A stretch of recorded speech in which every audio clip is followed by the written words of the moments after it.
예, 장두식 작가입니다. 우리나라의 그 한 젊은이가 이 떡볶이로 전 세계의 시장을 K푸드로 알리고 있습니다.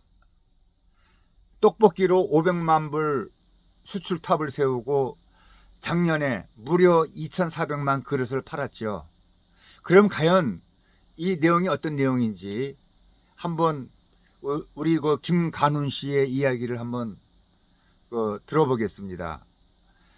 작년 한 해만 즉석 떡볶이 2,400만 그릇, 우리나라 국민의 그 절반이 한 그릇씩을 먹을 수 있을 만큼 판 기업이 있다.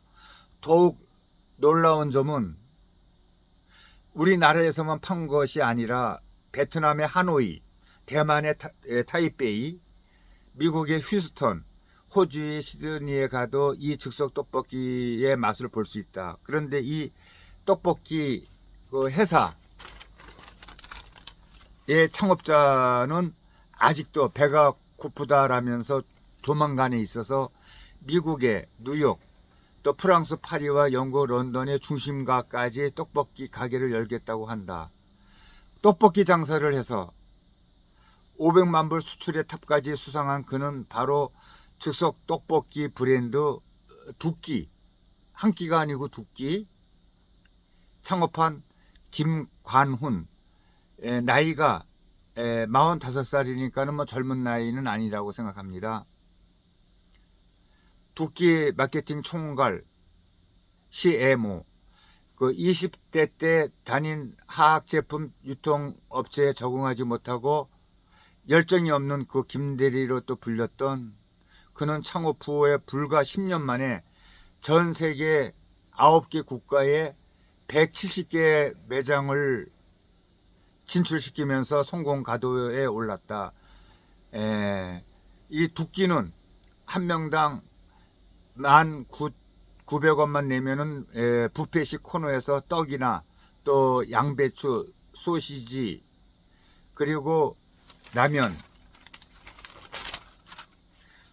같은 그 재료를 담아 각자의 테이블에서 즉석 떡볶이를 직접 끓여 먹을 수 있는 식당이다. 그래서 그 카레라든지 뭐 크림, 마라등 원하는 소스를 만들 수도 있고, 이 김 총괄은 창업하기 전 2년 동안 직장 생활을 하면서 출장길이나 또 휴일에 경기 평택이나 오산 등은 물론 대구나 부산, 강주, 광역시 등 전국의 떡볶이 맛집 3,000여 곳을 찾아갔다.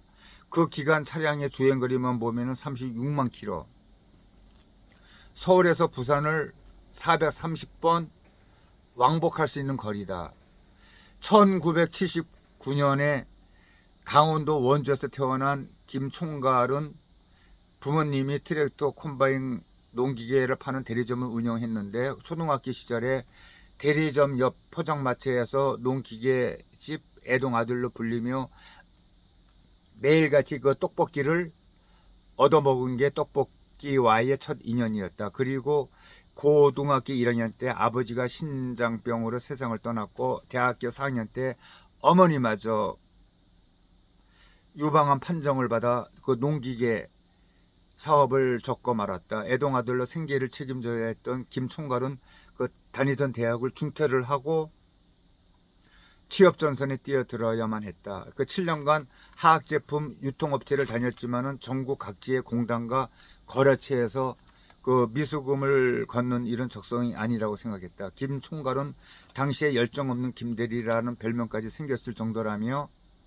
그나마 거래처 근처에서 떡볶이 집을 찾아다니는 게 유일한 낙이었는데 동료들이 넌 떡볶이 얘기만 하고 눈이 초롱초롱해진다고 평가했고 그때 떡볶이 장사를 해야겠다는 생각을 처음 가지게 되었다고 또 했다. 처음엔 떡볶이 사업에 대한 정보는 전혀 없었다. 요즘은 그 흔한 떡볶이 창업 커뮤니티도 하나도 없던 2011년이면 지금으로부터 약 한 13년 전이 되겠습니다. 직접 포털 사이트에 떡볶이 동호회를 만들었다. 처음에는 회원이 10명에 불과했지만 평택이나 오산 등 거래처를 다닐 때마다 들렸던 떡볶이 가게 후기와 사진을 찍어 남기자 회원 수는 1년 만에 1만 명까지 치솟았다. 떡볶이 동호 회장이 된 그는 같은 해 떡볶이 브랜드 BBQ 올떡으로부터 떡볶이 경연대회에 심사위원을 해달라는 요청을 받기도 또 했다. 그리고 회사를 그만두고 창업을 하기로 최종 결정한 것도 바로 이 무렵이었다고 한다.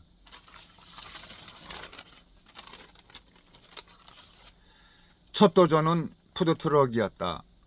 2012년 말부터 영화 어벤져스라든지 영린 그 드라마 별에서 온 그대, 또 왔다 장보라 등 촬영장에 떡볶이나 우동, 순대, 볶음 등을 파는 푸드트럭을 타고 갔다. 처음에는 중고차 시장에서 폐차 직전에 그 차량을 600만 원에 사들인 뒤에 2,500만 원을 들여서 푸드트럭으로 개조해서 또 시작을 하게 되었다. 이어 트럭을 8대까지 늘려 직원까지 고용해 매달 현장 50곳에 보냈다. 첫 1년은 일주일에 한 5시간만 자면서 전국을 돌아다녔고 한 달에 수익만 한 2천만 원을 기록을 했다. 그 김 총괄은 푸드트럭 사업을 하면서 매운 소스, 또 짜장 소스 등 여러 종류를 시도한 게 우리 그 두끼에서 다양한 메뉴를 만들 수 있었던 그 발판이었다며, 그때 처음으로 프랜차이즈 사업을 해봐야 하겠다는 확신이 생겼다고 했다. 그렇게 2014년 떡볶이로 한 끼 볶음밥으로 두 끼라고 하는 그 의미에서 두끼의 1호점을 서울 안암동 고려대 앞에 냈다. 물론 혼자 시작한 것은 아니었다. 과거 그 떡볶이 경연대회를 계기로 만난 그 남승우 두끼 대표가 식자재 유통 사업을 같이 한번 해보자고 제안했고, 그 김 총괄의 그 개인 사무실 옆에서 버거집을 하던 박도군 현재의 고문도 또 합류를 했다. 그래서 김 총괄은 떡볶이 레시피, 남 대표는 매장 운영, 박 고문은 회계 담당을 맡으면서 업무도 확실히 분담하게 되었다. 이듬해 송파 가든 파이브의 연 2호점에서는 그야말로 대박이 났다. 체인점을 넓히는 또 시작이 되었고 2호점에서만 하루의 평균 매출은 500만 원, 기본 웨이팅 시간은 한 2시간을 넘었다. 같은 해 새로 낸 점포 수만 50개가 넘었다. 두끼가 다른 떡볶이 브랜드와 다른 점은 해외 시장까지 TF들을 휩쓸었다는 것이다. 김 총괄은 1년 만에 국내 점포가 50곳을 넘어서면서 한식 인기가 높은 동남아에도 점포를 내고 싶다는 가맹 문의가 물밀듯이 또 쏟아졌다며, 대만을 또 시작으로 해서 베트남, 또 호주 등 9개국에 170개 점포를 또 늘렸다고 했다. 처음에는 애국인들이 찐득한 가래떡 식감에 대한 거부감을 보이면서 면처럼 후루룩 먹을 수 있는 얇은 떡을 업계 최초로 또 도입을 했다. 매운 음식을 잘 먹지 못하는 애국인들을 위해서는 짜장이나 이런 크림 등 다양한 소스까지 다양하게 비치했다.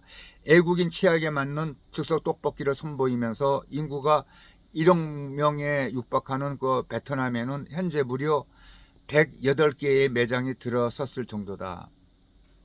두끼는 향후 글로벌 K푸드 기업으로 확장할 준비를 하고 있다. 김 총괄은 올해 말에는 미국의 뉴욕, 내년에는 영국, 프랑스 등 유럽 국가까지 진출할 계획이라면서 향후 즉석 떡볶이뿐만 아니라 치킨 브랜드, 또 투박스까지 미국에 새로운 폰칭할 예정이라고 말했다. 네, 정말 훌륭하신 분이죠. 젊은 나이에 자기가 사업 구상을 하고, 우리가 그냥 알고 있는 떡볶이를 가지고 이거를 크게 사업을 확장해서 우리나라는 물론이고 전 세계적으로 이 발판을 마련한 이 김 총괄 그 회장에게 정말 앞으로 더 사업이 번창하고 대박 나라고 응원의 박수를 보내드리겠습니다. 김 대표님 화이팅 하십시오.